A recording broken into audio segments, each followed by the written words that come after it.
El capital de riesgo en realidad es simplemente una metodología de financiamiento, pero por capitalización. No es, digamos, aquella institución como un banco que te presta dinero y te dice devuélvemelo en X años con un interés, y ese es todo el riesgo que asume, digamos, sino que es alguien que va a comprar una participación en tu empresa y que se va a transformar de alguna manera en socio tuyo durante X años también, los que tomen la posibilidad de que esa empresa crezca con su ayuda, con su experiencia, con todo lo que le pueda aportar para vender esa participación y realizar una ganancia. Se divide en dos grandes áreas. El capital de riesgo propiamente dicho, que es el que realizan las empresas, los fondos, las empresas estructuradas que tienen un staff de gente, digamos, capacitada para evaluar empresas y para decidir dónde asignar el dinero. Y una versión que no es estrictamente capital de riesgo, pero que es de la misma familia, que son los ángeles inversores, o creo que ustedes denominan business angels. El capital de riesgo, por lo menos en su versión moderna, a partir de los años 60 en California, sobre todo, que fue cuando comenzaron a crearse las firmas de capital de riesgo, a pesar de que la historia es mucho más larga, fueron desarrollando una metodología no solo para presentar empresas, fueron desarrollando una metodología para organizar empresas. Lo que yo he hecho es tomar lo más importante para adaptarlo a que lo utilice un emprendedor, puede utilizar esa forma estructurada, como decía, ese sistema que han creado para organizar su empresa, luego para presentarla, porque esa es la metodología con la que un inversor lo evaluaría. Es decir, tomar la forma de organizar las empresas que utilizan los profesionales, los que más conocen de este arte de crear una empresa, para utilizarlo en un ámbito mucho más amplio que el ámbito para el cual fue creado originalmente. Esas son las 4 cosas que ustedes pueden obtener como utilidad de ese contenido. Primero, saber a dónde quieren ir con su proyecto empresarial y cómo llegar a ese lugar. La segunda cosa es que van a contar con una herramienta de persuasión. El que desarrolle una presentación profesional, bien organizada, bien estructurada de una empresa, puede persuadir no solamente a un potencial inversor, puede persuadir a un socio que no va a aportar capital, sino que va a trabajar a la par mía, o puede persuadir a algún, por ejemplo, empleado clave que quiera captar para trabajar en su empresa. Puede persuadir a muchas personas. La tercera cosa que pueden obtener es probar y mejorar la consistencia interna de ese plan. Cuando uno sigue esa metodología de organización, es lo que se va a asegurar que se esté cumpliendo.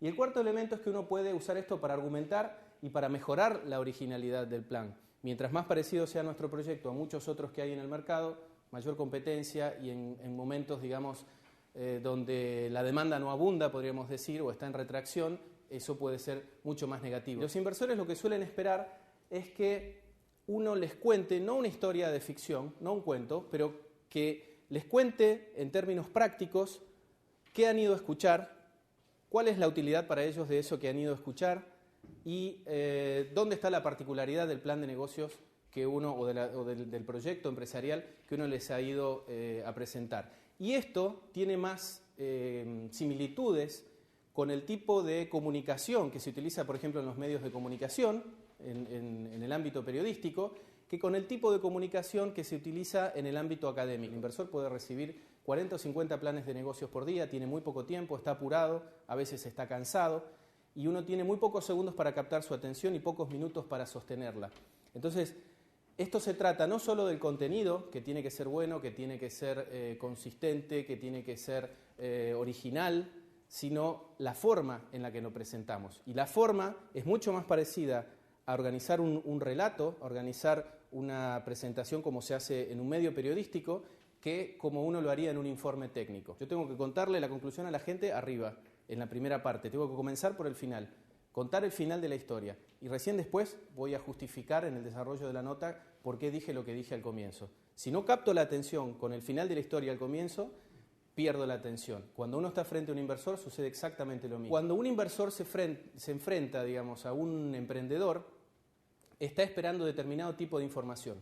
Está esperando que le contesten ciertas preguntas que se está haciendo mentalmente. Y hay demasiadas empresas, demasiados emprendedores que, como dicen algunos inversores, tienen soluciones que están buscando un problema. Una vez que yo defino y convenzo al inversor de que realmente hay un problema y que hay un cliente típico, digamos, que puede tener esta necesidad, y le digo más o menos cuánto puede representar ese mercado. En realidad lo que estoy diciendo es eso, el mercado, la necesidad y los clientes. Es la que corresponde a esa pregunta, ¿cuál es el problema? Entonces recién me da permiso, de alguna manera, para que yo le diga cuál es la solución. a ese problema. Es el producto y el beneficio central. Y así se sigue esta sucesión de preguntas que terminan en ¿cómo recupero mi dinero? Es una secuencia de preguntas, a cada pregunta le corresponde un capítulo, cada pregunta de esas es, digamos, la que me va a dar el ok para que pase a la siguiente, y muchas veces esto, la mayoría de las veces, no se hace expreso, no se hace verbal, sino que es una cosa silenciosa, es alguien que está reclinado en el asiento y que me está evaluando. En ese momento están preguntándome esas cosas. En la medida que yo le doy esa información en el momento adecuado, es que aumento las chances de llegar al final de la presentación con la atención de esa persona y la disposición finalmente a evaluarlo de manera positiva. Es mejor partir de una presentación para llegar a un plan de negocios, es mejor que partir de un plan de negocios para condensar eso en una presentación. Cuando uno organiza la presentación teniendo en cuenta exclusivamente cuánto dinero le voy a pedir al inversor y el objetivo central de la presentación es, digamos, maximizar la cantidad de dinero que le voy a pedir al inversor, eso se nota y eso juega en contra de las chances de obtener una inversión, de convencer a un inversor, de persuadirlo. Cuando estamos hablando de un inversor profesional son personas con mucha experiencia que captan muy bien, digamos, qué es lo que se trasluce en la presentación de las intenciones del emprendedor. Por eso mucha gente dice, Jeff Bezos, por ejemplo, que uno tiene que seguir para desarrollar una empresa aquello que más le gusta, que es más efectivo económicamente seguir aquellas cosas que nos gustan más porque son las que mejor sabemos hacer. Que lo importante es hacer un buen esquema, presentarlo de una manera efectiva e inclusive ser lo suficientemente flexible como para estar dispuesto a aceptar sugerencias y sugerencias sobre todo de modificaciones de ese plan de negocios que planteamos. Entonces la presentación no es un fin en sí mismo porque la idea es crear una empresa, no hacer una bonita presentación.